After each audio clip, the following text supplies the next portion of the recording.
The federal ಕರ್ನಾಟಕಕ್ಕೆ ಸ್ವಾಗತ. ನಾನು ಸುಕೇಶ್ ಪಡಿಬಾಗಿಲು. ಸಿಎಂ ಸಿದ್ದರಾಮಯ್ಯ ಅವರು ಕರ್ನಾಟಕ ರಾಜ್ಯ ಸರ್ಕಾರದ ವಿತ್ತ ಮಂತ್ರಿಯೂ ಅವರೇ. ಅವರು 2026-27ನೇ ಸಾಲಿನ ಬಜೆಟ್ ಅನ್ನ ಇಂದು ವಿಧಾನಸಭೆಯಲ್ಲಿ ಮಂಡಿಸಿದ್ದಾರೆ. ಈ ಬಜೆಟ್ ಬಹಳ ಬ್ಯಾಲೆನ್ಸ್ಡ್ ಬಜೆಟ್ ಅನ್ನೋ ರೀತಿಯಲ್ಲಿ ಒಂದು ಕಡೆ ಚರ್ಚೆ ಆದ್ರೆ, ಇನ್ನೊಂದು ಕಡೆ ಅದರಲ್ಲಿ ಏನೂ ಇಲ್ಲ ಅನ್ನೋ ರೀತಿಯಲ್ಲಿ ಪ್ರತಿಪಕ್ಷಗಳು ಕೂಡ ಚರ್ಚೆ ನಡೆಸ್ತಾ ಇವೆ. ಈ ಆರೋಪ ಪ್ರತ್ಯಾರೋಪ ಮತ್ತು ವಿಮರ್ಶೆಗಳ ನಡುವೆ ನಾವು ಒಬ್ಬ ವೃತ್ತಿಪರ ಪತ್ರಕರ್ತರಾಗಿ ಇದನ್ನ ನಾವೊಂದು ವಿಮರ್ಶೆ ಮಾಡುವಂತ ಸಮಯ ಬಂದಿದೆ. ಇವತ್ತಿನ ಈ ವಿಡಿಯೋದಲ್ಲಿ ನಾವು ಈ ಕರ್ನಾಟಕ ರಾಜ್ಯದಲ್ಲಿ ಸಿಎಂ ಸಿದ್ದರಾಮಯ್ಯ ಅವರು ಮಂಡಿಸಿರುವಂತ 2026-27ನೇ ಬಜೆಟ್ ಹೇಗಿದೆ ಅಂತ ತಿಳ್ಕೊಳ್ಳೋಣ. ನಮ್ ಜೊತೆ ಹಿರಿಯ ಪತ್ರಕರ್ತರು ಹಾಗೂ ಆರ್ಥಿಕ ವಿಷಯಗಳ ತಜ್ಞರಾದ ಕೆ ಗಿರಿಪ್ರಕಾಶ್ ಅವರು ನಮ್ಮ ಜೊತೆಗಿದ್ದಾರೆ. ಕಾರ್ಯಕ್ರಮಕ್ಕೆ ಸ್ವಾಗತ ಗಿರಿಪ್ರಕಾಶ್ ಅವರೇ. ಈಗ ನಾವು ಸಿಎಂ ಸಿದ್ದರಾಮಯ್ಯ ಅವರು ಮಂಡಿಸಿರುವ ಬಜೆಟ್ ಅನ್ನ ವಿಮರ್ಶೆ ಮಾಡೋದಾದ್ರೆ, ಒಟ್ಟು ಬಜೆಟ್ ಗಾತ್ರ 4.48 ಲಕ್ಷ ಕೋಟಿ ರು ಗಾತ್ರದ ಬಜೆಟ್ ಆಗಿದೆ. ಕಳೆದ ಹಿಂದಿನ ಬಜೆಟ್ಗೆ ಹೋಲಿಸಿದ್ರೆ 40,000 ಕೋಟಿ ರೂಪಾಯಿಯಷ್ಟು ಹೆಚ್ಚಳ ಆಗಿದೆ. ಈ ಬಂಡವಾಳ ವೆಚ್ಚ ಅಂದ್ರೆ ಈ ಬಜೆಟ್ ಅಲ್ಲಿ ಏನ್ ಹೇಳಿದಾರೆ ಅಂದ್ರೆ 1.21 ಲಕ್ಷ ಕೋಟಿ ರೂಪಾಯಿಯನ್ನ ಗ್ಯಾರಂಟಿ ಯೋಜನೆಗಳಿಗೆ ಮೀಸಲಿಟ್ಟಿದ್ದೇವೆ ಅಂತ ಕೂಡ ಸಿದ್ದರಾಮಯ್ಯ ಅವರ ಬಜೆಟ್ ಅಲ್ಲಿ ಘೋಷಣೆ ಮಾಡಿದ್ದಾರೆ. ಜೊತೆಗೆ ಈ ಬಂಡವಾಳ ಕ್ಯಾಪಿಟಲ್ ಎಕ್ಸ್ಪೆಂಡಿಚರ್ಗೆ 74,682 ಕೋಟಿ ರೂಪಾಯಿ ಮೀಸಲಿಟ್ಟಿದ್ದೇವೆ ಅಂತ ಹೇಳಿದ್ದಾರೆ. ಸೊ ಈ ಅಂಕಿ ಅಂಶಗಳನ್ನೆಲ್ಲ ನೋಡುವುದಾದ್ರೆ ಇದು ಈ ಬಜೆಟ್ ಕರ್ನಾಟಕಕ್ಕೆ ದೀರ್ಘಕಾಲೀನದಲ್ಲಿ ಯಾವ ರೀತಿ ಹೆಲ್ಪ್ ಆಗುತ್ತೆ? ಈಗ ನೋಡಿ, ನಾವೇನ್ ಮಾಡ್ಬೋದು ಅಂದ್ರೆ, ಫಸ್ಟ್ ನಂಬರ್ಸ್ ಈ ಫಿಗರ್ಸ್ ನೋಡಿದ್ರೆ ಫುಲ್ ಬಜೆಟ್ ಎಷ್ಟಿದೆ ಅಂದ್ರೆ, ನೀವು ಹೇಳೋ ಪ್ರಕಾರ 4,48,000 ಕೋಟಿ, ಒಂದು 13-13.5% ಜಾಸ್ತಿ ಹಿಂದಿನ ವರ್ಷಕ್ಕಿಂತ. ಈಗ ಅವ್ರದ್ದು ಡೆಟ್ ನೋಡಿದ್ರೆ, ಅಂದ್ರೆ ಲಯಬಿಲಿಟೀಸ್ ನೋಡಿದ್ರೆ 8,24,389 ಕೋಟಿ, ಅಂದ್ರೆ ಒಂದು 25% GDP ಅಂತ ಹೇಳ್ತಾರ, GSDP ಅಂತ ಹೇಳ್ತಾರಲ್ಲ ಸ್ಟೇಟ್ಗೆ, ಅಷ್ಟಿದೆ. ಈಗ ಎಷ್ಟು ಡೆಟ್ ಇರಬೇಕು ಅಂದ್ರೆ, ಇದು ಲಿಮಿಟ್ ಎಷ್ಟಿರಬೇಕು ಅಂದ್ರೆ 25%ಗಿಂತ ಕಡಿಮೆ ಇರಬೇಕು. ಇವ್ರದ್ದು 24.94% ಇದೆ. ಅಂದ್ರೆ ಈ ಸಲ ಇವ್ರ ಬಜೆಟ್ ಮೊದಲಿಗಿಂತ ಬಹಳ ಜಾಸ್ತಿ, ಒಂದು 13% ಅಷ್ಟುಗಿಂತ ಜಾಸ್ತಿ. ಆದ್ರೆ ಅವರು ಬಾರೋಯಿಂಗ್ ಮತ್ತೆ ಅದು ಡೆಟ್ ಅಂತಾರಲ್ಲ, ಅದಿನ್ನೇನು ಆ ಲಿಮಿಟ್ ಇರುತ್ತಲ್ಲ 25%ಗೆ ಟಚ್ ಆಗ್ತಾ ಇದೆ. ಇದ್ರ ಪ್ರಕಾರ ಏನು ಅಂದ್ರೆ, ಏನಾದ್ರು ಈ ವರ್ಷದಲ್ಲಿ 26-27 ವರ್ಷದಲ್ಲಿ ಏನಾದ್ರು ಹೆಚ್ಚು ಕಡಿಮೆ ಆಯ್ತು, ಆಗ ಇವ್ರಿಗೆ ಸೇಫ್ಟಿ ಮಾರ್ಜಿನ್ ಅಂತ ಹೇಳ್ತಾರಲ್ಲ ಅದಿಲ್ಲ, ಅದು ತಿರ್ಗಾ ಬಾರೋಯಿಂಗ್ ಜಾಸ್ತಿ ಮಾಡ್ಬೇಕಾಗತ್ತೆ. ಸೊ ಅದೆಲ್ಲ ಪ್ರಾಬ್ಲಮ್ ಸ್ಟಾರ್ಟ್ ಆಗುತ್ತೆ. ಸೊ ಈಗ ನಿಮ್ಗೆ ಒಂಥರ ಒಂದು ಉದಾಹರಣೆ ಕೊಡ್ತೀನಿ. ಏನು ಉದಾಹರಣೆ ಅಂದ್ರೆ, ಈಗ ಒಂದು ಫ್ಯಾಮಿಲಿ ಇದೆ, ಅವರು ಏನೇನ್ ಕೆಲಸಗಳು ಮಾಡ್ತಾರೋ, ಅವ್ರ ಲೈಫ್ ಸ್ಟೈಲ್ ಪ್ರಕಾರ ಏನೇನ್ ಮಾಡ್ತಾರೋ ಅವ್ರಿಗೆ ಸ್ಯಾಲ್ರಿ ಬರ್ತಾ ಇರೋ ಅಷ್ಟು ಎಲ್ಲ ಸರಿ. ಕ್ರೆಡಿಟ್ ಕಾರ್ಡ್ ಉಪಯೋಗಿಸ್ತಾ ಇರ್ತಾರೆ, ಅದಕ್ಕೆ 2 ಲಕ್ಷ ರೂಪಾಯಿ ಕ್ರೆಡಿಟ್ ಕಾರ್ಡ್ ಲಿಮಿಟ್ ಇದ್ರೆ ಅಷ್ಟು ತನಕ ಉಪಯೋಗಿಸ್ತಾರೆ. ಆದ್ರೆ ಅದು ಸ್ಯಾಲ್ರಿ ಇನ್ಕ್ರೀಸ್ ಆಗ್ತಾ ಹೋದ್ರೆ ಈ ಪ್ರಕಾರದ ಲೈಫ್ ಸ್ಟೈಲ್ ನೀವು ಮೇಂಟೈನ್ ಮಾಡ್ಕೋಬಹುದು. ಆದ್ರೆ ಅದರಲ್ಲಿ ಯಾವುದೋ ಒಂದು ಫ್ಯಾಮಿಲಿಯಲ್ಲಿ ಯಾರೋ ಒಬ್ಬರಿಗೆ ಕೆಲಸ ಹೋಯ್ತು ಅಂದ್ರೆ ಆಗ ಪ್ರಾಬ್ಲಮ್ ಸ್ಟಾರ್ಟ್ ಆಗುತ್ತೆ. ಅದನ್ನ ನೀವು ಅದನ್ನ ಪೂರೈಸ್ತೀರಾ, ಅದು ಇಂಟ್ರೆಸ್ಟ್ ಅದೆಲ್ಲ ಪೂರೈಸ್ತೀರಾ, ಅದು ಕಷ್ಟ ಆಗುತ್ತೆ ಈಗ. ಓಕೆ, ಗಿರಿಪ್ರಕಾಶ್ ಅವರು, ಈಗ ಸಿದ್ದರಾಮಯ್ಯ ಅವರು ಬಜೆಟ್ ಮಂಡನೆ ಮಾಡುವಂತ ಸಂದರ್ಭದಲ್ಲಿ ಕೇಂದ್ರದ ಅನುದಾನವನ್ನ ಪದೇ ಪದೇ ಪುನರುಚ್ಚರಿಸಿದ್ದಾರೆ. ಅಂದ್ರೆ GST ಏನು ಅನುದಾನ ಕೊಡುವಂತದ್ರ ಬಗ್ಗೆ ಪದೇ ಪದೇ ಅದನ್ನ ಹೇಳ್ತಾ ಹೋಗಿದ್ದಾರೆ. ಬೇರೆ ಬೇರೆ ಯೋಜನೆ ವಿಚಾರಕ್ಕೆ ಬಂದಾಗಲೂ ಅವರು ಅದನ್ನ ಪುನರುಚ್ಚರಿಸಿದ್ದಾರೆ. ಅವರ ಪ್ರಕಾರ ಈ ರೀಸೆಂಟ್ ಏನು ಪರಿಷ್ಕರಣೆ ಮಾಡಿತ್ತು, GST ಪರಿಷ್ಕರಣೆ ಏನೋ ಒಂದು ಮಾಡಿದಾಗ ಅದರ ಬಳಿಕದಿಂದ 15,000 ಕೋಟಿ ರೂಪಾಯಿ ನಷ್ಟ ಆಗುತ್ತೆ ಕರ್ನಾಟಕಕ್ಕೆ ಅನ್ನೋ ರೀತಿಯ ಅದನ್ನ ಪಾಯಿಂಟ್ ಅನ್ನ ಸ್ಪೆಸಿಫಿಕ್ ಆಗಿ ಅವರು ಹೇಳಿದ್ದಾರೆ. ಇದರ ಪ್ರಕಾರ ಅದರ ರಾಜ್ಯದ ಪಾಲು ಈ ರೀತಿ ಏರಿಕೆ ಆಗಿದೆ ಅನ್ನೋದನ್ನ ಅವರು ಹೇಳಲಿಕ್ಕೆ ಟ್ರೈ ಮಾಡಿದ್ದಾರೆ. ಈ ಸಂಬಂಧ ಈಗ ರಾಜ್ಯ ಮತ್ತು ಕೇಂದ್ರ ಸಂಬಂಧ ಹೇಗಿದೆ ಮತ್ತು ರಾಜ್ಯದ ಬಜೆಟ್ಗೆ ಈ ಒಂದು ಸಿದ್ದರಾಮಯ್ಯ ಅವರು ಹೇಳಿರುವಂತ ಪಾಯಿಂಟ್ ಯಾವ ರೀತಿ ಪರಿಣಾಮ ಬೀರುತ್ತೆ ಗಿರಿಪ್ರಕಾಶ್ ಅವರೇ? ನೋಡಿ, ಇದು ಲಾಸ್ಟ್ ಇಯರ್ ಸ್ಲ್ಯಾಬ್ಸ್ ಕಡಿಮೆ ಮಾಡಿದ್ರು, GST ಸ್ಲ್ಯಾಬ್ಸ್ ಕಡಿಮೆ ಮಾಡಿದ್ರು. ಈ ರ್ಯಾಷನಲೈಸೇಷನ್ ಆದ್ಮೇಲೆ ಏನಾಗಿದೆ ಅಂದ್ರೆ, ಕರ್ನಾಟಕಕ್ಕೆ ರೆವೆನ್ಯೂ ಲಾಸ್ ಆಗಿರೋದು ಅಂದ್ರೆ ಹಿಂದಿನ ವರ್ಷ 10,000 ಕೋಟಿ, ಹೌದು. ಆದ್ರೆ ಈ ಸಲ ಅವ್ರಿಗೆ ಈಗ ಒಂದು 15,000 ಕೋಟಿಯಷ್ಟು ಲಾಸ್ ಆಗುತ್ತೆ. ಸೊ ಇದು ಒಂಥರ ಇದು ಇವ್ರಿಗೆ ಲಾಸ್ ಆಗೋದು ಖಚಿತ. ಆದರೆ ಇವರು ಇದನ್ನ ಸೊ ಗೌರ್ಮೆಂಟ್ ಆಫ್ ಇಂಡಿಯಾ ಅವ್ರಿಗೆ ಏನು ಅದಕ್ಕೆ ಜಾಸ್ತಿ ಏನು ಹೆಲ್ಪ್ ಏನು ಮಾಡ್ತಾ ಇಲ್ಲ. ಇದನ್ನ ನೋಡಿಕೊಂಡು ಅವರು ಹೆಂಗೆ ಟ್ಯಾಕ್ಸ್ ಜಾಸ್ತಿ ಮಾಡ್ತಾರೆ ಅದು ಇದು ಅಂಥ ವಿಷಯದಲ್ಲಿ ಅವ್ರಿಗೆ ಇದನ್ನ ಬಜೆಟ್ ಅದನ್ನ ಲಾಸ್ ಅನ್ನ ನೀವು ನೋಡ್ಕೊಂಡು ನೀವು ಅದ್ರ ಬಜೆಟ್ ಮಾಡಬೇಕಾಗಿತ್ತು. ಅದು ಆಗಿಲ್ಲ. ಅದು ನೋಡಿ, ಈಗ ಏನು ಅಂದ್ರೆ ಸೆಂಟ್ರಲ್ ಟ್ಯಾಕ್ಸಸ್ ಅಲ್ಲಿ ಕರ್ನಾಟಕ ಶೇರು 3.647%. ಓಕೆ. ಆಮೇಲಿಂದ ಅದು 15ನೇ ಫೈನಾನ್ಸ್ ಕಮಿಷನ್ ಪ್ರಕಾರ. ಈಗ 16ನೇ ಫೈನಾನ್ಸ್ ಕಮಿಷನ್ ಪ್ರಕಾರ ಅದನ್ನ ಜಾಸ್ತಿ ಮಾಡಿ 4.131% ಜಾಸ್ತಿ ಮಾಡಿದ್ದಾರೆ. ಅಂದ್ರೆ ಒಂದು 13% ಜಾಸ್ತಿ ಮಾಡಿದ್ದಾರೆ.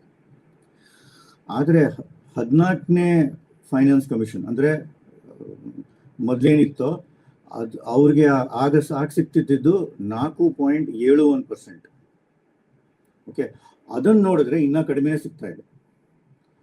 ಸೊ ಅದಕ್ಕೋಸ್ಕರ ಈಗ GST ರ್ಯಾಷನಲೈಸೇಷನ್ ಆದ್ಮೇಲಿಂದ ದುಡ್ಡು ಕಡಿಮೆ ಬರ್ತಾ ಇದೆ.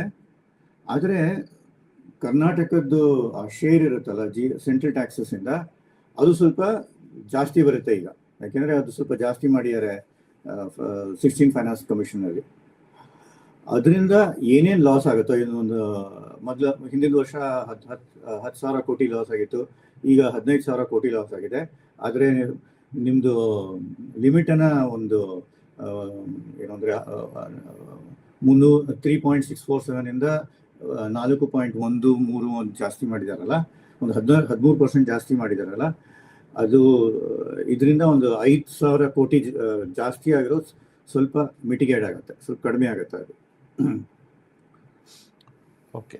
ಗಿರಿಪ್ರಕಾಶ್ ಅವರು, ಈಗ ಇನ್ನೊಂದು ಪಾಯಿಂಟ್ ಏನ್ ಹೇಳ್ಬೇಕು ಅಂತಿದ್ದೆ ಅಂದ್ರೆ, ಈಗಿಂದ ಫೈನಾನ್ಸ್ ಕಮಿಷನ್ ಇವ್ರಿಗೆ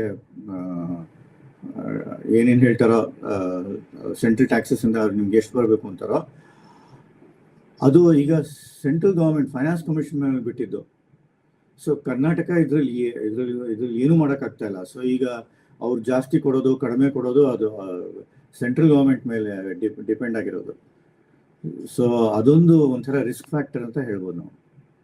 ಓಕೆ. ಈಗ ಗಿರಿಪ್ರಕಾಶ್ ಅವರ, ಈಗ ಸಾಮಾನ್ಯ ಕರ್ನಾಟಕದ ಆದ್ರೆ ಈಗ ಕೇಂದ್ರದ ಅನುದಾನ ಕಡಿಮೆ ಮತ್ತು ಇನ್ನಿತರ ವಿಚಾರ ಬಂದಾಗ ಅದು ಕರ್ನಾಟಕ ರಾಜ್ಯ ಸರ್ಕಾರ ಕಳೆದ ಹಲವು ವರ್ಷಗಳಿಂದ ಈ ಅಬಕಾರಿ ತೆರಿಗೆಯ ಮೇಲೆ ಬಹಳ ಡಿಪೆಂಡ್ ಆಗುವ ತರ ನಮಗೆ ಫೀಲ್ ಆಗಿತ್ತು.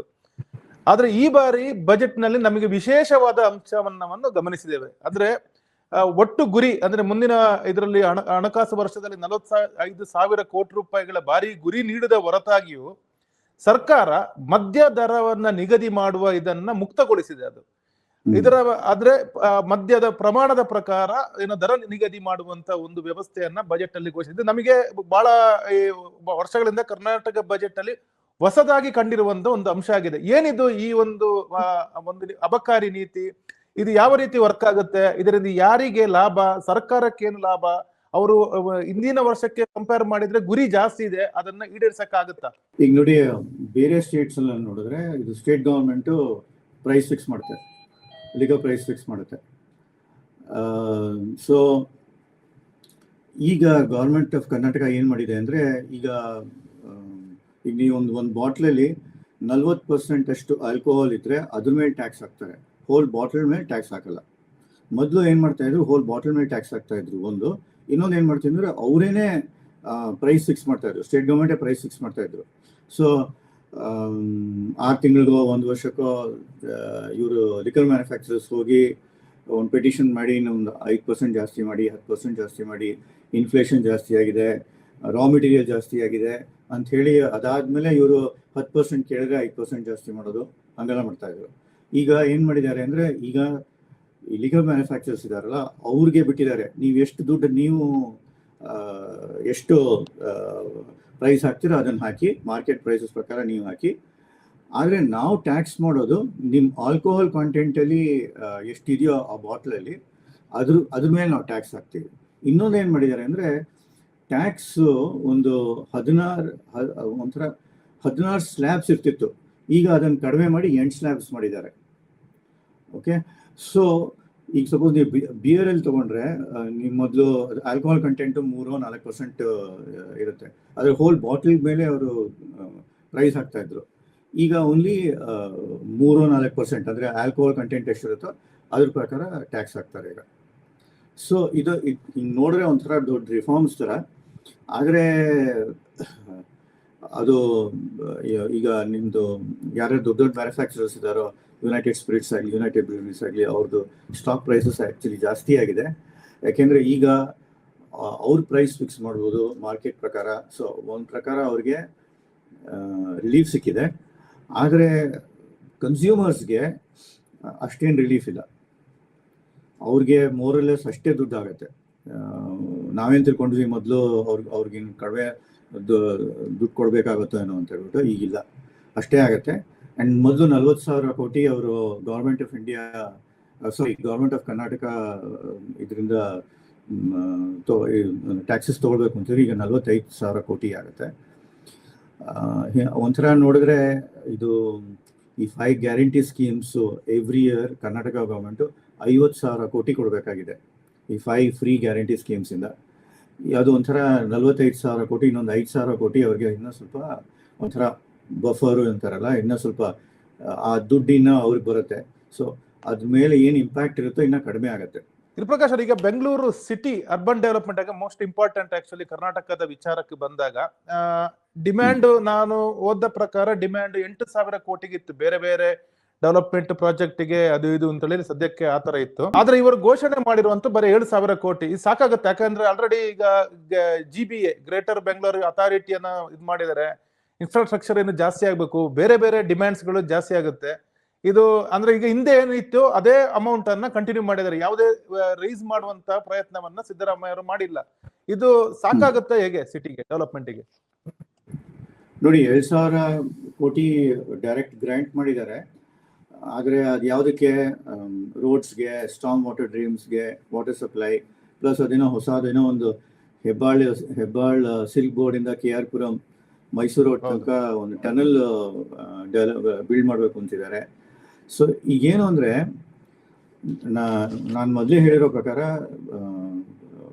ಡೆಟ್ ಟು ಒಂದು 25% ಆಫ್ ಯುವರ್ GDP GSDP ಇರಬೇಕಾಗಿತ್ತು, ಈಗ 24.94% ಇದೆ. ಓಕೆ, ಈಗ ನೀವು 40 ಕಿಲೋಮೀಟರ್ ಟನಲ್ ರೋಡ್ ಪ್ರೋಗ್ರಾಮ್ ತೊಗೊಂಡ್ರೆ ಅದು 40,000 ಕೋಟಿ ರೂಪಾಯಿ ಆಗುತ್ತೆ. ಈಗ ಪ್ರಾಬ್ಲಮ್, ರಿಸ್ಕ್ ಏನು ಅಂದರೆ, ಡೆವಲಪ್ಮೆಂಟ್ ಪ್ರಾಜೆಕ್ಟ್ ತೊಗೊಂಡ್ರು ಎಲ್ಲರೂ ತೊಗೊಂಡ್ರು ಯಾವಾಗ ನೋಡಿದ್ರು ಆ ಒಂದು ಡೆಡ್ ಲೈನ್ ಕೊಟ್ಟಿದ್ರೆ ಒಂದು 2 ವರ್ಷದಲ್ಲಿ ಮುಗಿಸ್ಬೇಕು ಅಂದರೆ ಅದು ಯಾವತ್ತೂ ಆಗಲ್ಲ. ನಾವು ಮೊದಲು ನೋಡಿದ್ದೀವಿ, ಮೆಟ್ರೋ ರೈಲಲ್ಲೂ ನೋಡಿದ್ದೀವಿ, ಒಂದು 3 ವರ್ಷದ್ದು 4 ವರ್ಷದ ಹಿಂದೆ ಮೆಟ್ರೋ ಯಾವುದೋ ಒಂದು ಲೈನ್ ಡೆವಲಪ್ ಆಗೋದು ಒಂದು 3-4 ವರ್ಷ ಆದಮೇಲೆ ಆಗ್ತಾ ಇದೆ. ಈಗ ಈ ಟನಲ್ ಪ್ರಾಜೆಕ್ಟು ಏನು ಡೆಡ್ ಲೈನ್ ಇರುತ್ತೋ ಅದಕ್ಕಿಂತ ಜಾಸ್ತಿ ಆದರೆ ಅದಕ್ಕೆ ದುಡ್ಡು ಜಾಸ್ತಿ ಆಗುತ್ತೆ. ಈಗ 40,000 ಕೋಟಿ ಅಂತ ಹೇಳಿದ್ದಾರೆ, ಇನ್ನು ಒಂದು 2-3 ಕೋಟಿ ಆದರೂ ಎಲ್ಲಿಂದ ದುಡ್ಡು ಬರುತ್ತೆ? ಅದು ಇಂಪಾರ್ಟೆಂಟು. ಸೊ ಇವರ ಬಜೆಟ್ ಅನೌನ್ಸ್ಮೆಂಟ್ಸ್ ಎಲ್ಲ ಏನೇನೋ ಮಾಡಿದ್ದಾರೆ, ಆದರೆ ಕರೆಕ್ಟಾಗಿ ಇವರು ಹೇಳಿರೋ ಪ್ರಕಾರ ಡೆಡ್ಲೈನ್ ಮಾಡಿದ್ರೆ ಆಗುತ್ತೆ, ಇಲ್ಲದಿದ್ರೆ 25%ಗಿಂತ ಜಾಸ್ತಿ ಡೆಟ್ ಇನ್ಕ್ರೀಸ್ ಆಗುತ್ತೆ. ಅದರಿಂದ ಅದು ಅವ್ರು ಹೆಂಗೆ ಅದನ್ನು ಮಿಟಿಗೇಟ್ ಮಾಡ್ತಾರೆ ಅದನ್ನು ನೋಡಬೇಕು. ಈಗ ನಾನು ಅಗ್ರಿಕಲ್ಚರ್ ಸೆಕ್ಟರ್ಗೆ ಬರ್ತೀನಿ. ಬಂದಾಗ ಇವರು ಅಂದ್ರೆ ತೀರಾ ಏನು ಗಮನ ಕೊಟ್ಟಂಗಿಲ್ಲ, ಆದ್ರೂನು ಈ ಸಾಲದ ರೂಪದಲ್ಲಿ ಅಂದ್ರೆ ಸಹಕಾರ ಅಂದ್ರೆ ಕೋಆಪರೇಟಿವ್ ಸಿಸ್ಟಮ್ ಮೂಲಕ 30,000 ಕೋಟಿ ರೂಪಾಯಿ ಸಾಲದ ರೂಪದಲ್ಲಿ, ಮತ್ತು ಮೇಜರ್ ಆಗಿ ಒಂದು ಪೈಲಟ್ ಪ್ರಾಜೆಕ್ಟ್ ರೈತ ಮಾಲ್ ಅಂತಲೇ ಅವರಿಗೆ ಫಾರ್ಮರ್ಸ್ಗೆ ಬೇಕಾಗಿರುವಂತಹ ಕೆಲವು ಇಕ್ವಿಪ್ಮೆಂಟ್ಗಳು ಒಂದೇ ಕಡೆ ಮಾಲ್ ಅಲ್ಲಿ ಸಿಗುವಂತ ಒಂದು ಇದನ್ನು ಮಾಡಿದೆ. ಕೋಲಾರದಲ್ಲಿ ಆ ಪೈಲಟ್ ಪ್ರಾಜೆಕ್ಟ್ ಸ್ಟಾರ್ಟ್ ಆಗುತ್ತೆ. ಈಗ ಇವರದ್ದು ಏನಾರ ಅಭಿವೃದ್ಧಿ ಕಲ್ಪನೆ ಈ ರೀತಿ ಇದೊಂದು ಸಾಂಪ್ರದಾಯಿಕ ನಾರ್ಮಲ್ ಒಂದು ಮೆಥಡ್ ಅನ್ನ ಇವರು ಯೂಸ್ ಮಾಡದಂಗೆ ಇದೆ. ಇದು ಸಾಕಾಗುತ್ತೆ ಅಗ್ರಿಕಲ್ಚರ್ ಸೆಕ್ಟರ್ಗೆ ಈ ಬಜೆಟ್ ಘೋಷಣೆ ಮಾಡಿರೋದು? ಇದ್ರ ಮೊದಲು ನಾನು ನಿಮ್ಗೊಂದು ಪಾಯಿಂಟ್ ಹೇಳೋದು ಮರ್ತ್ಬಿಟ್ಟಿದೆ. ನೀವು ರೆವಿನ್ಯೂ ಮತ್ತು ರೆವಿನ್ಯೂ ರಿಸೀಟ್ಸು ಮತ್ತು ಎಕ್ಸ್ಪೆಂಡಿಚರ್ ಎಲ್ಲ ನೋಡಿದ್ರೆ ಕರ್ನಾಟಕ ಗೌರ್ಮೆಂಟ್ನವರು 23,000 ಕೋಟಿ ರೂಪಾಯಿ ಎವ್ರಿ ಇಯರ್ ಸ್ಪೆಂಡ್ ಮಾಡ್ತಾರೆ. ಈಗ ಸ್ಪೆಂಡ್ ಮಾಡ್ತಾರೆ. ಯಾಕೆ ಅದು ಯಾವುದಕ್ಕೆ ಹೋಗುತ್ತೆ ಅಂದರೆ ಸ್ಯಾಲ್ರೀಸ್ಗೆ ಹೋಗುತ್ತೆ, ಪೆನ್ಷನ್ಗೆ ಹೋಗುತ್ತೆ, ಸಬ್ಸಿಡೀಸ್ಗೆ ಹೋಗುತ್ತೆ, ವೆಲ್ಫೇರ್ಗೆ ಹೋಗುತ್ತೆ.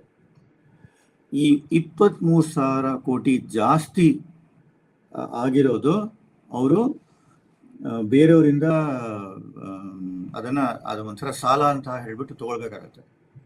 ಆದರೆ ಇದೇ 23,000 ಕೋಟಿ ರೂಪಾಯಿ ಇದೇನೇನು ಸಬ್ಸಿಡೀಸ್ ಮತ್ತು ವೆಲ್ಫೇರ್ ಸ್ಕೀಮ್ ಇದೆಯೋ ಅದ್ರ ಬದಲಾಗಿ ನೀವು ದೊಡ್ಡ ದೊಡ್ಡ ರೋಡ್ಗಳಾಗಲಿ, ಇಲ್ಲದ್ರೆ ಎವ್ರಿ ಡಿಸ್ಟ್ರಿಕ್ಟಲ್ಲಿ ಒಂದೊಂದು ದೊಡ್ಡ ಏರ್ಪೋರ್ಟ್ ಆಗಲಿ, ಇಲ್ಲರೆ ಮೆಟ್ರೋಗಾಗಲಿ ಅದಕ್ಕೆ ಕನ್ಸ್ಟ್ರಕ್ಟ್ ಮಾಡ್ತಾ ಇದ್ರೆ ನಿಮಗೆ ಒಂದು 2-3 ವರ್ಷದಲ್ಲಿ ನಿಮ್ಗೆ ಏನು ಡಿಫಿಸಿಟ್ ಇತ್ತೋ ಅದು ಯಾಕೆಂದ್ರೆ ಜನಗಳಿಂದ ಅದು ಸ್ಪೆಂಡ್ ಆಗುತ್ತೆ, ಟ್ಯಾಕ್ಸಸ್ ಎಲ್ಲ ಬರುತ್ತೆ, ಅದೆಲ್ಲ ಅದು ಒಂಥರ ವೈಪೌಟ್ ಆಗ್ತಾ ಇತ್ತು. ಸೊ ಇದು ಬಹಳ ಒಂಥರ ರಿಸ್ಕ್ ಜಾಸ್ತಿ ಗೌರ್ಮೆಂಟ್ ಆಫ್ ಕರ್ನಾಟಕಗೆ. ಈಗ ನೀವು ಅಗ್ರಿಕಲ್ಚರ್ ಅಂತ ಹೇಳಿದ್ರಿ, ಈಗ ನೋಡೋಣ ಅಗ್ರಿಕಲ್ಚರಲ್ಲಿ ಏನೇನು ಮಾಡಿದ್ದಾರೆ ಅಂತ. ಈಗ ಒಂಥರ ಈಗ ನೋಡಿದ್ರೆ ನೀವು ಅಗ್ರಿಕಲ್ಚರಲ್ಲಿ ಯೂಶಲಿ ಏನು ಕೊಡ್ತಾರೆ ಅಂದರೆ ವೆಲ್ಫೇರ್ ಮೆಷರ್ಸ್ ಜಾಸ್ತಿ ಕೊಡ್ತಾರೆ. ಈ ವೆಲ್ಫೇರ್ ಮೆಷರ್ಸಲ್ಲಿ ಏನಾಗುತ್ತೆ ದಟ್ ನಿಮಗೆ ಈಗ ನೀವು ನೋಡಿದ್ರೆ ಯೂಶಲಿ ಯಾರಿಗೆ ಏನೇನು ಲೋನ್ ಕೊಟ್ಟಿರ್ತಾರೋ 1-2 ವರ್ಷದಲ್ಲಿ ಗೌರ್ಮೆಂಟ್ ಆಫ್ ಕರ್ನಾಟಕ ಇಲ್ಲ ಯಾವ ಗೌರ್ಮೆಂಟ್ ಆಗಲಿ ಅದನ್ನು ವೇವರ್ ಮಾಡಿಬಿಡ್ತಾರೆ. ಸೊ ಇದನ್ನು ನೋಡ್ಕೊಂಡು ಮಾಡಬೇಕು, ಇದು ಸರಿಯಾಗಿ ಮಾಡ್ತಿದಾರೋ ಇಲ್ಲ ಅಂತ ಹೇಳ್ಬಿಟ್ಟು. ಅದು ಬಹಳ ಇಂಪಾರ್ಟೆಂಟ್. ಓಕೆ, ಈಗ ಗಿರಿಪ್ರಕಾಶ್ ಅವರು, ಈಗ ನಾವು ಉದ್ಯೋಗ ಭರ್ತಿ ಆಕ್ಚುಲಿ ಇವತ್ತಿನ ಬಜೆಟ್ ಅಲ್ಲಿ 56,432 ಹುದ್ದೆಗಳನ್ನ ಉದ್ಯೋಗ ಸೃಷ್ಟಿ ಸರ್ಕಾರಿ ನೌಕರಿಯನ್ನ ಭರ್ತಿ ಮಾಡೋದನ್ನ ನೇಮಕ ಮಾಡಿ ಭರ್ತಿ ಮಾಡೋದಾಗಿ ಘೋಷಿಸಿದ್ದಾರೆ. ಜೊತೆಗೆ ಎಐ ಮತ್ತು ಸ್ಟಾರ್ಟ್ ಅಪ್ ಬಗ್ಗೆನೂ ಕೆಲವು ಇದನ್ನ ಏನೊಂದು ಪರಿಹಾರ ರೀತಿಯಲ್ಲಿ ಕೊಡುವುದಾಗಿ ಗವರ್ಮೆಂಟ್ ಹೇಳಿದೆ. ಈಗ ನಿರುದ್ಯೋಗ ಅನ್ನೋದಂತೂ ದೊಡ್ಡ ಸಮಸ್ಯೆ, ಅದು ಕೇಂದ್ರಕ್ಕೂ ಇದೆ, ರಾಜ್ಯಕ್ಕೂ ಅಷ್ಟರ ಮಟ್ಟಿನ ಹೊರೆ ಬಿದ್ದಿದೆ. ಇತ್ತೀಚಿನ ಕೆಲವು ವರ್ಷಗಳಲ್ಲಿ ನೇಮಕಗಳು ಕರ್ನಾಟಕ ಸರ್ಕಾರದ ಮೂಲಕ ಈ ಯಾವುದು ಸರ್ಕಾರಿ ನೌಕರರ ನೇಮಕಗಳು ಆಗಿಲ್ಲ. ಜೊತೆಗೆ ಖಾಸಗಿಯಲ್ಲೂ ಕೂಡ ಅಷ್ಟೇ ಪ್ರಮಾಣದ ಹಿನ್ನಡೆ ಇದೆ.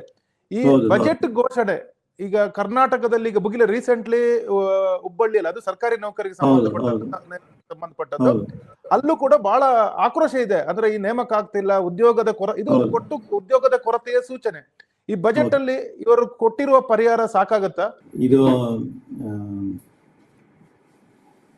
ಅನ್ಎಂಪ್ಲಾಯ್ಮೆಂಟ್ ರೇಟ್ ನೀವು ನೋಡಿದ್ರೆ ಸಾಕಾಗಲ್ಲ. ಆದರೆ ನನ್ನ ಪ್ರಕಾರ ಈ ಹುಬ್ಳಿಲಿ ಏನೇನು ಗಲಾಟೆಗಳಾಯಿತು ಈಗ ಚೇತರಿಸ್ಕೊಂಡಿದ್ದಾರೆ. ಸೊ ಅದ್ರ ಪ್ರಕಾರ ಇದನ್ನು ಒಂದು ಸ್ಕೀಮ್ ಸ್ಟಾರ್ಟ್ ಮಾಡಿದ್ದಾರೆ. ಅದು ಏನು ಅಂದರೆ ಒಂಥರ ಈ ಒಂದು ಹೊಸ ಸ್ಕೀಮ್ ಸ್ಟಾರ್ಟ್ ಮಾಡಿದ್ದಾರೆ. ಅದಕ್ಕೆ ನೋಡೋಣ. ಅದು ನೀವು ಹೇಳಿದ ಪ್ರಕಾರ ಜಾಬ್ಸ್ ಜಾಸ್ತಿ ಕ್ರಿಯೇಟ್ ಮಾಡಿದ್ದಾರೆ ಅಂತ ಹೇಳ್ತಿದ್ದೀರಲ್ವಾ? ಅಂದ್ರೆ ಅವರು ಆಲ್ರೆಡಿ ಒಂದು ಸರ್ಕಾರಿ ನೌಕರ 56,432 ಹುದ್ದೆಯನ್ನ ನಾವು ನೇಮಕ ಮಾಡ್ತೀವಿ. ಅಂದ್ರೆ ಈಗ ಗವರ್ಮೆಂಟ್ ಜಾಬ್ಗೆ ನಾವು ಇದು ಮಾಡ್ತೀವಿ ಅಂತ ಹೇಳಿದ್ದಾರೆ. ಜೊತೆಗೆ ಎಐ ಮತ್ತು ಸ್ಟಾರ್ಟ್ಅಪ್ ಇದರಲ್ಲಿ ಪ್ರೈವೇಟ್ ಸೆಕ್ಟರ್ ಅಲ್ಲಿ ಕ್ರಿಯೇಟ್ ಮಾಡಬಹುದು ಅಂತ ಕೆಲವು ಆಪರ್ಚುನಿಟಿ ಇರುವಂತ ಒಂದು ಸೆಕ್ಟರ್. ಈ ಎರಡೂ ಸೇರಿದ್ರೆ ಸಾಕಾಗುತ್ತೆ ಕರ್ನಾಟಕದಲ್ಲಿ ಇರುವ ಈ ಡಿಮ್ಯಾಂಡಿಗೂ, ರೀಸೆಂಟ್ಲಿ ಬಂದಿರುವಂತ ಒಂದು ಬೇಡಿಕೆ ಏನಿದೆಯೋ ಸಾಕಾಗುತ್ತೆ ಅಂತ. 50,000-60,000 ಈಸ್ ತುಂಬಾ ಕಡಿಮೆ ಅನ್ಸಲ್ವಾ ಅಂತ? ನೋಡಿ, ಒಂದು ಹೇಳ್ತೀನಿ ನಿಮಗೆ. ಈಗ ಗೌರ್ಮೆಂಟ್ ಆಫ್ ಕರ್ನಾಟಕ ಜಾಸ್ತಿ ಜನಗಳಿಗೆ ಗೌರ್ಮೆಂಟ್ ಜಾಬ್ಸ್ ಕೊಟ್ರೆ, ಈಗ ನೀವು 23,000 ಕೋಟಿ ಎನಿವೆ ಸ್ಯಾಲ್ರೀಸು ಪೆನ್ಷನ್ಗೆ ಹೋಗ್ತಾ ಇದೆ, ಅದು ಇನ್ನೂ ಜಾಸ್ತಿ ಆಗುತ್ತೆ. ಓಕೆ, ಅದು ಇಂಪಾರ್ಟೆಂಟು. ಈಗ ನಮ್ಮ ಕರ್ನಾಟಕ ಗೌರ್ಮೆಂಟ್ ಆಗಲಿ ಯಾವ ಗೌರ್ಮೆಂಟ್ ಆಗಲಿ ಈಗ ಒಂದು ಹೊಸ 2 ಬೋರ್ಡ್ಸ್ ಬೇರೆ ಜಾಸ್ತಿ ಸ್ಟಾರ್ಟ್ ಮಾಡಿದ್ದಾರೆ. ಇದರಿಂದ ಅದಕ್ಕೆ ಅವ್ರು ಏನು ಮಾಡಬೇಕಾಗಿತ್ತು ಅಂದರೆ, ಇದೇ ಥರ ಎಷ್ಟೋ ಕೋಆಪರೇಟಿವ್ ಬೋರ್ಡ್ಸು, ಹೌಸಿಂಗ್ ಬೋರ್ಡ್ಸ್ ಅದೆಲ್ಲ ಕಡಿಮೆ ಮಾಡಿ ರ್ಯಾಷನಲೈಸೇಷನ್ ಮಾಡಿ ಅದು ಮಾಡ್ತಾ ಇದ್ರೆ ನಿಮ್ಮ ಸ್ಯಾಲ್ರಿ ಆಗಲಿ ಪೆನ್ಷನ್ ಆಗಲಿ ಇನ್ನೂ ಕಡಿಮೆ ಆಗ್ತಾಯಿತ್ತು. Or one time voluntary retirement scheme ಆಗಲಿ ಅದೆಲ್ಲ ಮಾಡ್ಬೋದಾಗಿತ್ತು. ಈಗ ಅದು ಮಾಡೋಕ್ಕಾಗಲ್ಲ. ಯಾಕೆಂದರೆ ನೀವು ಜನಗಳು ಕೇಳ್ತೀರ ನಮ್ಮ ಗೌರ್ಮೆಂಟ್ ಜಾಬ್ಸ್ ಬೇಕು ಅಂತ. ದೊಡ್ಡ ಪ್ರೊಟೆಸ್ಟ್ ಆಗಿದೆ, ಈಗ ಹುಬ್ಳಿಲಾಗಿದೆ. ಅದು ಹುಬ್ಳಿ ಆದಮೇಲೆ ತಿರ್ಗಾ ಸೌತ್ ಕರ್ನಾಟಕಕ್ಕೆ ಬರುತ್ತೆ. ಸೊ ಅವ್ರು ಒಂಥರ ಅದನ್ನು ಚೇತರಿಸ್ಕೊಂಡು ಓಕೆ ನಾವು ಗೌರ್ಮೆಂಟ್ ಜಾಬ್ಸ್ಗೆ ಕ್ರಿಯೇಟ್ ಮಾಡೋಣ ಅಂತಿದೆ. ಆದರೆ ದುಡ್ಡು ಎಲ್ಲಿಂದ ಬರುತ್ತೆ, ಅದು ಇಂಪಾರ್ಟೆಂಟು. ಇನ್ನೊಂದು ಇಂಪಾರ್ಟೆಂಟ್ ಏನು ಅಂದರೆ, ಎಷ್ಟೋ ದುಡ್ಡು ಎಂಥ ಈ ಪಾಪ್ಯುಲರ್ ಸ್ಕೀಮ್ಸ್, ಈ government guarantee scheme, 5 guarantee scheme ಆಗಲಿ, ಈ ಟನಲ್ ಆಗಲಿ, ಇದೆಲ್ಲ ಪಾಪ್ಯುಲರ್ ಸ್ಕೀಮ್ಸು. ಈ ಪಾಪ್ಯುಲರ್ ಸ್ಕೀಮ್ಸಿಂದ ನೀವು ಅದನ್ನು ಬಿಟ್ಟು ಅದನ್ನು ಕಡಿಮೆ ಮಾಡ್ತಾ ಇದ್ರೆ ನಿಮಗೆ ಅದೇನು ಸ್ಯಾಲ್ರೀಸ್ ಜಾಸ್ತಿ ಆಗ್ತಾ ಇರೋದನ್ನ ನಿಮ್ದು ಏನು ಫಂಡಿಂಗ್ ಇತ್ತು ಅದು ನೀವೇನ ಹೆಂಗಾರು ಮಾಡಿ ಅದನ್ನು ಕಡಿಮೆ ಮಾಡೋದಾಯಿತು. ಅದನ್ನು ಈ ಬಜೆಟಲ್ಲಿ ನಾನು ಇದನ್ನು ನೋಡೇ ಇಲ್ಲ. ಅದು ಬಹಳ ಇಂಪಾರ್ಟೆಂಟ್. ಎಲ್ಲಿ ನೀವು ಸೇವ್ ಮಾಡೋಕ್ಕಾಗತ್ತೆ ಅದು ನಾವು ನೋಡೇ ಇಲ್ಲ. ಆ್ಯಂಡ್ 2 ವರ್ಷದ ಹಿಂದೆ ಸೆಂಟ್ರಲ್ ಗೌರ್ಮೆಂಟು ಇದೇ ಹೇಳಿದ್ದು, ಏನು ಅಂದರೆ ಪ್ರೈವೇಟ್ ಸೆಕ್ಟರ್ ಈಗ ನಾವು ನಿಮಗೆ ಎಲ್ಲೋ ಇನ್ಸೆಂಟಿವ್ಸ್ ಎಲ್ಲ ಕೊಟ್ಬಿಟ್ಟಿದ್ದೀವಿ, ನೀವೀಗ ಪ್ರೈವೇಟ್ ಸೆಕ್ಟರ್ ಮೇಲಿದೆ, ಅವರು ಜಾಬ್ಸ್ ಕ್ರಿಯೇಟ್ ಮಾಡಬೇಕು. ಆಮೇಲಿಂದ ಇನ್ನೊಂದೇನು ಹೇಳಿದ್ರು ಸೆಂಟ್ರಲ್ ಗೌರ್ಮೆಂಟು, ನಾವೊಂದು ಇಂಟರ್ನ್ಶಿಪ್ ಸ್ಕೀಮ್ ತೆಗಿತೀವಿ, ನೀವು ಎಷ್ಟು ಜನ ತೊಗೊಳ್ತೀರೋ ನಾವೇ ಅದಕ್ಕೆ ದುಡ್ಡು ಕೊಡ್ತೀವಿ ಅಂತೆಲ್ಲ ಹೇಳ್ತೀವಿ. ಈಗ ಇಂಟರ್ನ್ಶಿಪ್ ಸ್ಕೀಮ್ ಏನಾಗಿದೆ ಯಾರಿಗೂ ಗೊತ್ತಿಲ್ಲ. ನೀವು ಪ್ರೈವೇಟ್ ಸೆಕ್ಟರ್ಗೆ ನೀವು ಮಾಡಿ ನೀವು ಜಾಸ್ತಿ ಜಾಬ್ ಕ್ರಿಯೇಟ್ ಮಾಡಿದರೆ ಅವ್ರು ಮಾಡಲ್ಲ. ಯಾಕೆಂದರೆ first of all corporate tax ಇದೆ, ಆಮೇಲಿಂದ ಬೇರೆ ಈಗ ನಿಮ್ಮದು ಭಾಳ ರೂಲ್ಸ್ ಆ್ಯಂಡ್ ರೆಗ್ಯುಲೇಷನ್ಸ್ ಇದೆ. ಒಂದು ಸ್ಟಾರ್ಟಪ್ ಲಾಂಚ್ ಮಾಡಬೇಕು ಅಂದ್ರೇ ಭಾಳ ತಿಂಗಳುಗಳು ತೊಗೊಳುತ್ತೆ. ಆಮೇಲೆ ಫಂಡಿಂಗ್ ಅಂತ ತಿಳ್ಕೊಳ್ಳಿ, ಸ್ಟಾರ್ಟಪ್ಸ್ಗೆ ಯಾವನಾದ್ರು ಫಂಡಿಂಗ್ ಕೊಟ್ಟರೆ, ಏಂಜಲ್ ಫಂಡ್ ಆಗಲಿ, VC ಫಂಡ್ ಆಗಲಿ, ಅದಕ್ಕೆ ಕೊಡಬೇಕು ಅಂದರೆ ಭಾಳ ಪೇಪರ್ ವರ್ಕು. ಓಕೆ, ಒಂಥರ ಅವ್ರಿಗೆ ಗೌರ್ಮೆಂಟ್ಗೆ ಜನಗಳ ಮೇಲೆ ಟ್ರಸ್ಟ್ ಇಲ್ಲ. ಎಲ್ಲಿ ಇವರು ಏನೋ ಹೆಚ್ಚು ಕಡಿಮೆ ಮಾಡ್ಕೊಂಡ್ಬಿಡ್ತಾರೋ, ಏನಾದ್ರು ದುಡ್ಡು ತೊಗೊಂಡ್ಬಿಟ್ಟಿದಾರೋ ಅಂತೆಲ್ಲ ಹಂಗೆಲ್ಲ ಇದೆ. ಸೊ ಇದು ಪ್ರೈವೇಟ್ ಸೆಕ್ಟರ್ಗೆ ನೀವು ಹೇಳಿದ್ರೆ, ನೀವು ಜಾಬ್ಸ್ ಜಾಸ್ತಿ ಕ್ರಿಯೇಟ್ ಮಾಡಿ ಅಂದರೆ ಒಂಥರ ಅವ್ರಿಗೆ ಒಂದು ಸಿಸ್ಟಮ್ ಕ್ರಿಯೇಟ್ ಮಾಡಬೇಕು. ಅದು ಅವ್ರು ಮಾಡಿಲ್ಲ ಇದನ್ನು. ಆ್ಯಂಡ್ ಇದು ಮೋಸ್ಟ್ಲಿ ಇದು ಸೆಂಟ್ರಲ್ ಗೌರ್ಮೆಂಟ್ ಸಬ್ಜೆಕ್ಟು.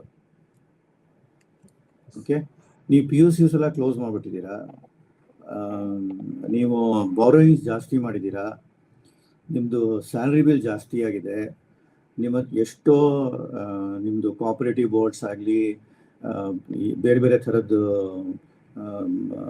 ಏನೋ ಸ್ಟೇಟ್ ಅಂಡರ್ಟೇಕಿಂಗ್ಸ್ ಆಗಲಿ, ಅದೆಲ್ಲ ಕಡಿಮೆ ಮಾಡಿಲ್ಲ, ರ್ಯಾಷನಲೈಸ್ ಮಾಡಿಲ್ಲ.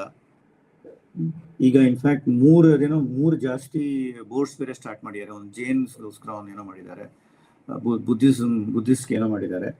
ಇದೆಲ್ಲ ಭಾಳ ಪಾಪ್ಯುಲರ್ ಸ್ಕೀಮ್ಸು. ಇದಾದ್ಮೇಲೂ ನಾವು ಜಾಬ್ ಕ್ರಿಯೇಟ್ ಮಾಡ್ತೀವಿ ಅಂದರೆ ದುಡ್ಡು ಎಲ್ಲಿಂದ ಬರುತ್ತೆ ಅದು ಗೊತ್ತಿಲ್ಲ. ನೀವು ಬೆಂಗಳೂರು ಇನ್ಫ್ರಾಸ್ಟ್ರಕ್ಚರ್ ನೋಡಿದ್ರೆ ರೋಡ್ಗಳು ಸರಿ ಇಲ್ಲ, ಟ್ರಾಫಿಕ್ ಜಾಸ್ತಿ. Every year Bangalore loses $1 billion only ಟ್ರಾಫಿಕ್ಕಿಂದ. ಈಗ ಬ್ಯಾಂಗ್ಳೂರ್ ಟ್ರಾಫಿಕ್ಗೋಸ್ಕರ ನೀವೇನಾದ್ರು ಒಂದು ಹೊಸ ಸ್ಕೀಮ್ ತೆಗೆದಿದ್ದೀರಾ, ಈ ಟನಲ್ ಅಂತ ಹೇಳ್ತೀರಾ. ಓಕೆ, ಆ ಟನಲ್ ಬದಲು ನೀವು ಮೆಟ್ರೋ ರೈಲ್ ಜಾಸ್ತಿ ಮಾಡ್ತಾ ಇದ್ರೆ, ಇರೋ ದೊಡ್ಡ ಬಹಳ ಬೆಂಗಳೂರಲ್ಲಿ ಜಾಬ್ ಕ್ರಿಯೇಟಿಂಗ್ ಹಬ್ಸ್ ಅಂತ ಹೇಳ್ತೀವಲ್ಲ, ಎಲೆಕ್ಟ್ರಾನಿಕ್ ಸಿಟಿ, ಆಮೇಲಿಂದ ವೈಟ್ ಫೀಲ್ಡ್. ಅದಕ್ಕೆ ಈಗ ತಾನೇ ಹೊಸ ಮೆಟ್ರೋ ರೈಲ್ ಹಾಕಿದ್ದೀರ, ಅದನ್ನು ಮೊದಲೇ ಹಾಕಬೇಕಾಗಿತ್ತು. ಓಕೆ, ಈಗ ಅದರಿಂದ ಇನ್ನೂ ಸ್ವಲ್ಪ ಲೈನ್ಗಳು ಜಾಸ್ತಿ ಹಾಕಿ ಒಂಥರ ಸರ್ಕ್ಯುಲರ್ ರೈಲ್ ಆಗಲಿ, ಇಲ್ಲದ್ರೆ ಸರ್ಕ್ಯುಲರ್ ರಿಂಗ್ ರೋಡ್ ಆಗಲಿ, ಅದೆಲ್ಲ ಮಾಡ್ತಾ ಇದ್ರೆ ಟ್ರಾಫಿಕ್ ಈಸ್ ಆಗುತ್ತೆ. ಆಮೇಲೆ ಇನ್ನೊಂದು ಇಂಪಾರ್ಟೆಂಟ್ ಕೆಲಸ ಏನು ಮಾಡಬೇಕು ಅಂದರೆ, ನೋಡಿ ಈಗ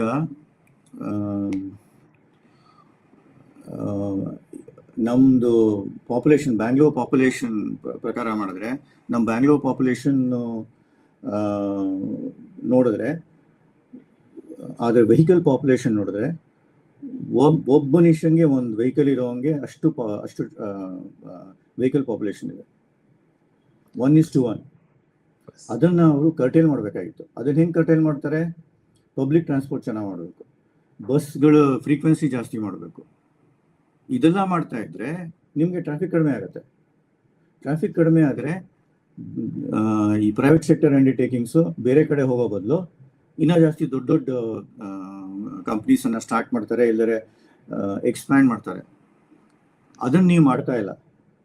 ಸುಮ್ಮನೆ ನಾವು ಜಾಬ್ ಕ್ರಿಯೇಟ್ ಮಾಡ್ತೀವಿ ಅಂತ ಹೇಳ್ತೀರಾ, ದುಡ್ಡಿನಿಂದ ಬರುತ್ತೆ. ಈಗ ಗಿರಿಪ್ರಕಾಶ್ ಅವರು, ಕೊನೆಯದಾಗಿ ಕೇಳೋದಾದ್ರೆ, ಈ ಸಲದ ಬಜೆಟ್ ಅಲ್ಲಿ ಪ್ರಮುಖವಾಗಿ ಒಂದು ಕಂಡಿರುವಂತದ್ದು ಕೆಲವು ಹೆಸರು ಬದಲಾವಣೆ, ಅಂದ್ರೆ ಈಗ ವಿಕ್ಟೋರಿಯಾವನ್ನ ಶಾಂತವೀರಿ ಗೋಪಾಲಗೌಡ ಅಂತ ಮಾಡಿರುವಂತದ್ದು, ಯಾವ್ದಾದ್ರು ಮೇಕೆದಾಟು ನಮ್ದು ಇಂಪಾರ್ಟೆಂಟ್ ಪ್ರಾಜೆಕ್ಟ್ನೇ ಡ್ರಿಂಕಿಂಗ್ ವಾಟರ್ ಮೇಕೆದಾಟು ಮಾಡ್ತೀನಿ ಅಂತ ಅಂದಿರೋಂಥದ್ದು, ಬೇರೆ ಬೇರೆ ಈ ತರದ ಪಾಪ್ಯುಲರ್ ಯಾವ್ದು ಶಂತನ ಶಿಶುನಾಳ ಶರೀಫ ಆ ತರದ ಕೆಲವು ರೋಹಿತ್ ವೇಮುಲ ಕಾಯ್ದೆ, ಈ ತರದ ಕಾಯ್ದೆ ಈ ತರದ ಹೆಸರು ಬದಲಾವಣೆಗೆ ಅಷ್ಟೇ ಸೀಮಿತ ಆಗಿದೆ, ಅದರಿಂದ ಜಾಸ್ತಿ ಪ್ರಯೋಜನ ಇಲ್ಲ ಅನ್ನುವಂತ ಮಾತುಗಳಿದೆ. ಇದ್ರ ಬಗ್ಗೆ ನೀವೇನ್ ಹೇಳ್ತೀರಿ? ಹೌದು, ನೇಮ್ ಚೇಂಜ್ ಮಾಡಿದ್ರೆ ಏನ್ ಬರುತ್ತೆ? ನೀವು ಏನಾದ್ರು ನೇಮ್ ಚೇಂಜ್ ಮಾಡೋದು, ಅದರಿಂದ ಆಕ್ಚುಲಿ ದುಡ್ಡು ಜಾಸ್ತಿ. ಎವ್ರಿ ಟೈಮ್ ನೀವು ನೇಮ್ ಚೇಂಜ್ ಮಾಡಿದ್ರೆ ಅದಕ್ಕೊಂದು ಬಜೆಟ್ ಇರುತ್ತೆ. ನೀವು ಏನೇನು ಚೇಂಜ್ ಮಾಡಬೇಕು, ನಿಮ್ಮದು ಈಗ ಹೊಸ ಬೋರ್ಡ್ಗಳಿಗೆ ಅದಕ್ಕೆ ಹೆಸರುಗಳು ಹಾಕಬೇಕು, ಆಮೇಲೆ ನಿಮ್ಮದು ಡಾಕ್ಯುಮೆಂಟ್ಸ್ಗೆ ನೇಮ್ ಚೇಂಜ್ ಆಗಬೇಕು, ಇದಕ್ಕೆಲ್ಲ ದುಡ್ಡಾಗತ್ತೆ. ಯಾವ ನೇಮ್ ಇದೆಯೋ ಅದು ನೇಮ್ ಇದ್ದೇ ಇರುತ್ತೆ. ವಿಕ್ಟೋರಿಯಾ ಹಾಸ್ಪಿಟಲ್ ಈಗಲೂ ನಾವು ಹೇಳಬೇಕು ಅಂದರೆ ನಾವು ವಿಕ್ಟೋರಿಯಾ ಹಾಸ್ಪಿಟಲ್ ಅಂತಾನೆ ಕರಿತೀವಿ, ಹಳೆ ನೇಮಿಂದಾನೆ ಕರಿತೀವಿ, ಯಾರು ಹೊಸ ನೇಮಿಂದ ಕರೆಯೋದಿಲ್ಲ. ಇದೇ ಥರ ಎಷ್ಟೋ ಬೆಂಗಳೂರಲ್ಲಿ, ಕರ್ನಾಟಕದಲ್ಲಿ, ಇಂಡಿಯಾಲಿ ಎಷ್ಟೋ ಹೆಸರುಗಳಿವೆ, ರೋಡ್ಗಳ ನೇಮ್ ಆಗಲಿ, ಇನ್ಸ್ಟಿಟ್ಯೂಷನ್ಸ್ ನೇಮ್ ಆಗಲಿ, ನಾವು ಹಳೆ ನೇಮಿಂದಾನೆ ಕರಿತೀವಿ ಅದನ್ನು. ಈಗ ನೀವೇ ತಗೊಳ್ಳಿ, ಬೆಂಗಳೂರಲ್ಲಿ ಫ್ರೇಸರ್ ಟೌನ್ ಅಂತಿದೆ, ಅದು ಆ್ಯಕ್ಚುಲಿ ಯಾವುದೋ ಒಂದು ಕನ್ನಡದ ಯಾವುದೋ ಪೋಯಟ್ ಆಗಲಿ ಅವ್ರು ಯಾವುದೋ ಒಂದು ನೇಮ್ ಇರುತ್ತೆ, ಅದನ್ನು ಕರೀತಾರ ಫ್ರೇಸರ್ ಟೌನ್ ಅಂದರೆ ಫ್ರೇಸರ್ ಟೌನಲ್ಲೇ ಕರೀತಾರೆ ಅಲ್ವಾ?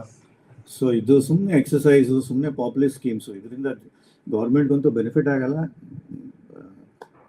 ಇವ್ರಿಗೆ ರೆಸಿಡೆಂಟ್ಸ್ಗಾಗಲಿ ಸಿಟಿಸನ್ಸ್ಗಂತೂ ಬೆನಿಫಿಟ್ ಆಗೋದೇ ಇಲ್ಲ. ಓಕೆ, ಥ್ಯಾಂಕ್ ಯು ಗಿರಿಪ್ರಕಾಶ್ ಅವರೇ ನಮ್ಮ ಜೊತೆ ಮಾತಾಡಿದ್ದಕ್ಕೆ. ಪ್ರಿಯ ವೀಕ್ಷಕರೇ, ಇದು ನಮ್ಮ ಇವತ್ತಿನ ಚರ್ಚೆ. ಸಿದ್ದರಾಮಯ್ಯ ಅವರು ಮಂಡಿಸಿರುವಂತಹ ಕರ್ನಾಟಕ ರಾಜ್ಯದ 2026-27ನೇ ಸಾಲಿನ ಆಯವ್ಯಯದ ಕುರಿತ ಚರ್ಚೆ ಆಗಿತ್ತು. ಮತ್ತೊಂದು ಇದೇ ರೀತಿಯ ಚರ್ಚೆಯಲ್ಲಿ ಭೇಟಿಯಾಗೋಣ. ಧನ್ಯವಾದಗಳು. Thank you sir. Thank you, ನಮಸ್ಕಾರ.